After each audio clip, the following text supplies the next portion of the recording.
The main thing that's new is that the Pope emphasizes how the family is in crisis and marriage is in crisis, and we need to rediscover the truth of marriage and family, and therefore discover the joy that is in family and it is in human love and in sexuality. He speaks about the love between husband and wife as being an expression of joy and even of divine joy, that we can find God in the love between husband and wife. Religion is not where one will find a tremendous amount of change. No matter the faith, there are always certain tenets that will remain rock solid no matter how many years pass or how many leaders seem to be on the verge of rocking the boat. There are plenty who follow the Catholic faith, hoping, indeed praying, that the current leader, Pope Francis, will be the one who will enact serious and substantive change on a number of controversial issues. Then again, there are plenty on the other side who don't believe anything should be changed because that is what the faith demands. The Pope today issued what is known as an apostolic exhortation, one that was expected to change families and the church. The reality is landing with plenty of reaction from every side. Our guest is Vice President and Academic Dean at the Dominican House of Studies in Washington, D.C., also author of Aquinas and the Theology of the Body, the Thomistic Foundations of John Paul II's Anthropology, Father Thomas Petri. Father Petri, it's a pleasure to get a chance to see you again. Let's go ahead and dig right in on what the Pope said.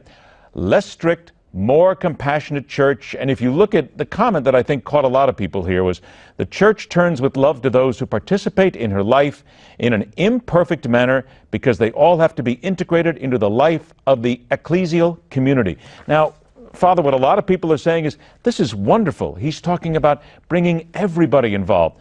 But isn't it fair to say that this is not everybody? There are still certain things that the Catholic faith does not agree with, such as homosexual marriage, and that simply isn't going to fly. Hi, Ed. It's good to be with you. The Church has always wanted to reach out to all those who are on the margins, and Pope Francis has made it a point of his pontificate to remind priests, to remind ministers in the Church that this is what the Church does. This is what Christ does. So yes, everyone is welcome. We want to reach out. We're all imperfect. We're all sinners. We all need God's mercy. That being said, yes, obviously there are some things coming from the Lord Jesus himself that we really simply cannot accept, which is sin itself. But that doesn't mean we exclude people. We exclude the sin, and then we help people to come to see God's grace and mercy at work, even in their imperfection. That sounds to other people, to people who believe in homosexual unions, as if the Church is then saying to people, you have sinned, we forgive it, we want you to change. And if you want to become a part of the Catholic faith, an integral part, you must change. Am I reading that right? And how do you think that's going to strike a lot of people? Well, in this exhortation, Pope Francis repeats both what Pope Benedict, Pope John Paul II, and even our American bishops have said about those who are homosexual, which is to say, like everyone else, they have an inherent dignity given to them by God, regardless of attraction, regardless of lifestyle, that must be respected. But all of us know there are elements in our lives that go contrary to our own dignity. We all have friends that deal with addictions or deal with all sorts of issues that we're trying to help them get out of. We're not saying to homosexuals change or go to hell. We're saying come and live the fullness of God's love and grace.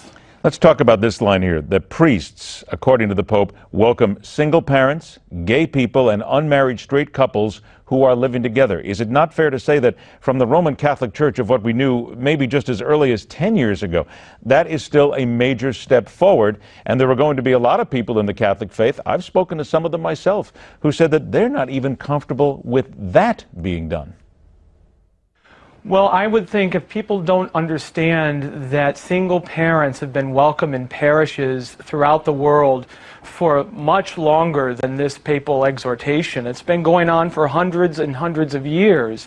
We understand that the human person and human families are often broken and are often not living up to the ideal that even they would often wish to be living.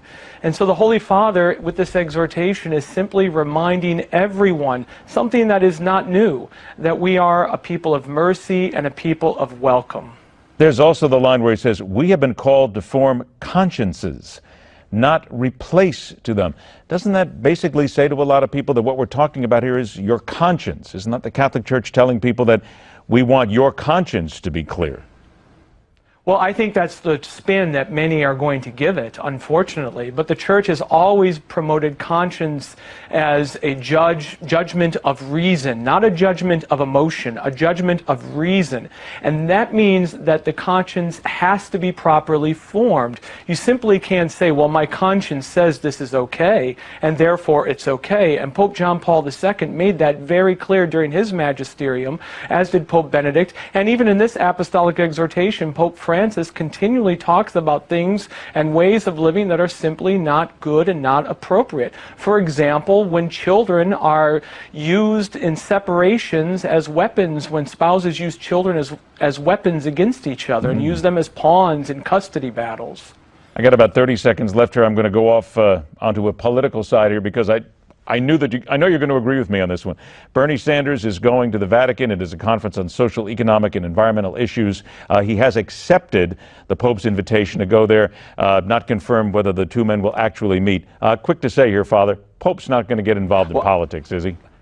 Oh, absolutely not. And I don't think it's the Pope even invited him. He was invited by the conference, the host of this conference on socioeconomic issues. He's going to make a big deal out of it, that he's going to meet the Pope. I can't imagine Pope Francis meeting him and getting himself involved in the political struggle here. However, let us be fair to say that this is a Pope that is surprising everybody almost every single time Absolutely. He says or writes something, so you never know what he's going to say next. Father Thomas Petri, it's always a pleasure, my friend. Thanks so much. God bless. Four Wheels takes a major step into the future. But there's a downside to that, because while our automobiles are moving us forward, there's a tragic step being taken backward that you, the consumer, need to work on to make sure that you and your loved ones are safe. Next on The Hardline.